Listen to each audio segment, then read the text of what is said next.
بسم اللہ الرحمن الرحیم۔ صرف 5 منٹ کا مدرسہ قرآن و حدیث کی روشنی میں 331واں دن یکم ذی الحجہ۔ نمبر 1 اسلامی تاریخ۔ حضرت عبداللہ بن مبارک رحمۃ اللہ علیہ حضرت عبداللہ بن مبارک رحمۃ اللہ علیہ زبردست عالم، بڑے محدث، علم فقہ کے ماہر اور معرفت الہی میں کامل نمونہ تھے۔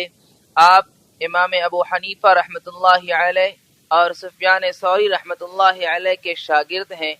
امام صاحب اور دیگر اہل علم کی بڑی قدر کرتے تھے۔ آپ کو علم حدیث سے خاص تعلق تھا۔ ہزاروں طلبہ نے آپ کے درس میں شریک ہو کر علم حدیث حاصل کیا۔ ان کی عزت و شہرت پر ہارون رشید جیسا خلیفہ بھی رشک کرتا تھا۔ عبادت و ریاضت، زہد و تقوی، عادت و اخلاق اور حسن معاشرت میں صحابہ رضی اللہ عنہم کے نقش قدم پر تھے، اور سخاوت میں ان کی مثال مشکل سے ملتی تھی۔ اہل علم حضرات کو خصوصی ہدایہ اور تحفوں سے نوازتے تھے۔ ایک سال حج، دوسرے سال جہاد اور تیسرے سال تجارت میں مصروف رہتے اور مالی نفع ضرورت مندوں پر تقسیم کر دیتے۔ خوف خدا، فکر آخرت، مخلوق سے بے نیازی، کم درجہ کے لوگوں سے عاجزی اور مالداروں سے خودداری سے ملنا آپ کی اہم صفات ہیں۔ 63 سال کی عمر پا کر سن 181 ہجری میں وفات پائی۔ نمبر 2 اللہ کی قدرت۔ عنبر مچھلی۔ سمندر میں اللہ کی بے شمار مخلوق موجود ہیں۔ مچھلیوں کی بھی بہت سی قسمیں ہیں۔ ان میں ایک مچھلی عنبر ویل بھی ہے۔ وہ اتنی بڑی ہوتی ہے کہ آسانی سے پورے انسان کو نگل سکتی ہے۔ اس مچھلی کے پیٹ سے ایک خوشبودار مومیائی مادہ نکلتا ہے جسے عنبر کہتے ہیں، جس سے قیمتی دوائیاں اور عطر وغیرہ تیار کیا جاتا ہے۔ جب اس مچھلی کے پیٹ سے عنبر پیدا ہو جاتا ہے تو وہ اسے قے یعنی الٹی کر دیتی ہے۔ پھر وہ سمندر کے پانی پر جھاگ کی شکل میں تیرنے لگتا ہے۔ مچھیرے اسے جمع کر کے بازار میں فروخت کر دیتے ہیں۔ اس طرح لوگ اس قیمتی چیز سے فائدہ اٹھاتے ہیں، اور اللہ کی قدرت کا کرشمہ دیکھیے کہ جب اس مچھلی کی موت کا وقت قریب آتا ہے تو وہ سمندر سے نکل کر خشکی پر آ جاتی ہے اور وہاں اس کا دم نکلتا ہے۔ اس طرح بغیر کسی پریشانی کے اتنی بڑی مچھلی خود شکار بن کر لوگوں کو خوراک مہیا کر دیتی ہے۔ یہ اللہ کی کتنی عظیم قدرت ہے۔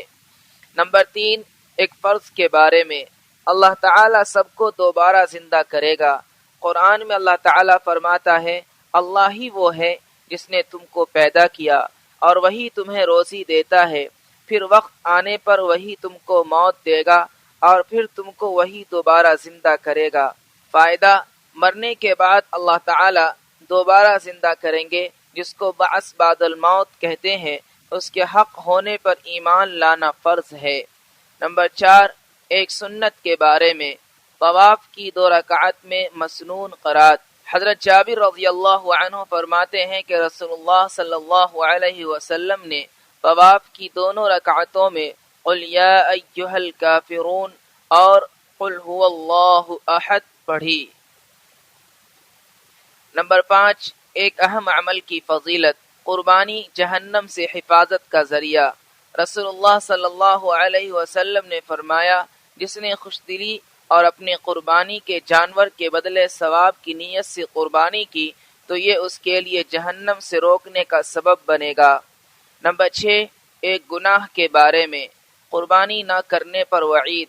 رسول اللہ صلی اللہ علیہ وسلم نے فرمایا، جو آدمی قربانی کرنے کی طاقت رکھتا ہو، اس کے باوجود قربانی نہ کرے تو وہ ہماری عیدگاہ میں نہ آئے۔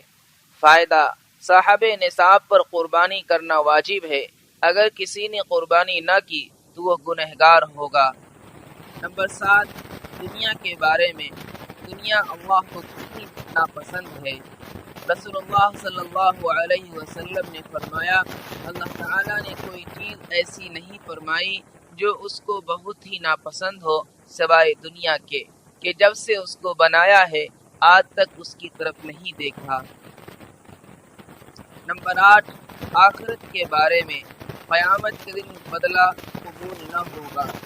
قرآن میں اللہ تعالیٰ فرماتا ہے جن لوگوں نے کفر کیا اور خود انہی کی حالت میں مر گئے ویسے شخص سے پوری زمین بھر کی بھی سونا قبول نہیں کیا جائے گا، اگرچہ وہ سونے کی مقدار عذاب کے بدلے میں لا کر حاضر کر دے، ایسے لوگوں کے لیے دردناک عذاب ہوگا اور ان کا کوئی مدد کرنے والا نہ ہوگا۔ نمبر 9، طب نبوی سے علاج، زمزم کے فوائد۔ رسول اللہ صلی اللہ علیہ وسلم نے زمزم کے بارے میں فرمایا یہ ایک مکمل خوراک بھی ہے اور بیماریوں کے لیے شفا بخش بھی ہے۔